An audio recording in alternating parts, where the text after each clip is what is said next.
What if I told you that all those emotions that you're feeling that you don't like feeling, each one of these emotions serves a purpose? That's why it is so hard to overcome them. And I can hear you right now saying, hang on a minute, Sonia, how can these emotions be serving a purpose? Because they feel like utter crap to me. I feel like crap when I feel this way. Now, before you watch any further, remember to like and subscribe to this channel, share this video and get it out to people who you know might be struggling with for any of these. And let's share the love and get people changing their lives for the better.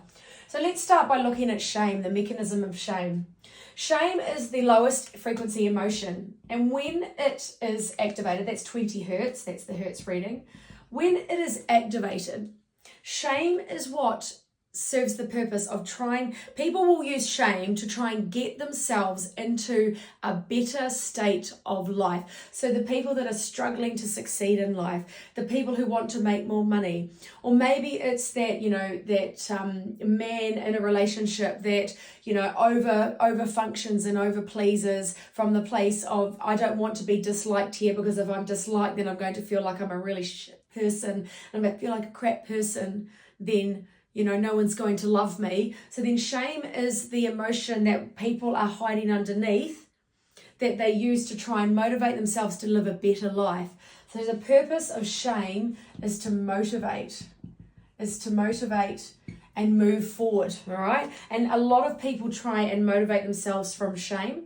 So what they do is they will look at themselves in the mirror, say if they're carrying an extra weight, they don't like themselves very much, and they shame themselves. Oh, you're fat, oh, you're ugly, oh, you're a failure, oh, what did you do that for? And there's that incessant negative internal self-talk. But that self-talk is actually just designed to try and force you into a different way of being and living. But of course, all of these emotions are deficit emotions, and they don't inspire you to make change. They keep you stuck. This is why people stay stuck, because they're stuck in these emotions. Now, the purpose of guilt and regret is to create change. So when someone is feeling these emotions, they are thinking, oh, I did something wrong, or I've let that person down, or there's that little girl inside from childhood or boy that got told off by mum and dad, and they feel guilty for doing things wrong. And so what they'll do is they'll try and change circumstances to make it better. Now this is your quintessential people pleaser. The people pleaser who just wants everyone to like them because they hate the idea that someone will think that they've done something wrong. And then they're always working to try and make things better by using the fear of guilt or regret. So there's always about improvement here for these people here. They want to improve things. They want to make them better.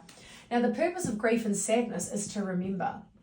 People hold on to grief and sadness because they think that if they were to let go of the deep sadness and grief that they feel in relation to someone's passing or a relationship ending, that they'll forget. So here's an example in relationships. I've got a deep sadness about the end of my relationship. I never want to have to go through that again. So I'm going to hold on to this grief to remind me to ever avoid being in a similar dynamic where that happens all over again. If it's someone who's passed away, people use grief to remember the time of their passing. But one of the things I say to my clients when I'm working to them and they're feeling grief is, when you feel grief, what part of their passing do you remember? And it's always the part where they died. Or it's always the part where they wish they'd done something, said something, or remember not, oh, if only I'd said that, or if only I'd, done that differently, then maybe things would be better, which ties into regret. Because also grief can be linked to regret.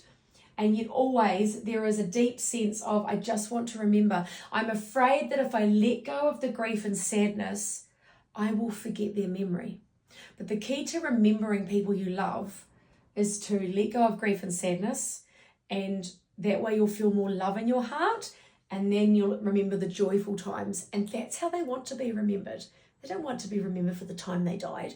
What about the decades of years before that, or even the couple of years before that? That's the parts you want to remember. Now, finally, the purpose of fear and stress is to take action. So it's all about trying to move forward.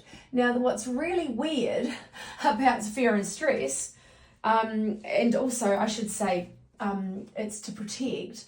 The purpose of these two emotions is to make sure that you stay in control. And so actually, if I was really honest here, I'm going to take all of that away, because every single one of those ties in to control. these emotions are there to try and give you a sense of control. If I'm really stressed about something, I'm going to be making sure that that's organized and I'm doing that and the kids are all dressed and, write my to-do list and make sure I don't miss anything out. And anxiety, I'm feeling really anxious and stressed about this exam that's coming up. Well, if I'm anxious and stressed, it means that I care and it means that I want to do well, and it reminds me to stay in control and look for any mistakes that might happen or keep my eye out for possible future problems. And yet, of course, with all of these emotions, all they're doing is keeping you stuck in a negative cycle and loop that is not moving you forward. So to move out of all of these, you've got to shift your emotional state. And the way you shift your emotional state is to bring in somatic release practices like tapping, breath work to move out of this.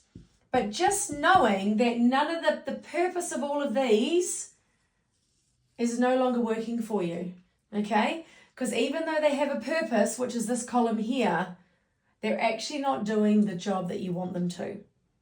The true way to move towards the life that you really desire and want is to get inspired, is to get yourself feeling good first. Because when your emotions lead the way, through inspiration, through willingness, through joy, then you start to create the life that you desire. This is just going to keep you stuck in a negative loop of getting nowhere.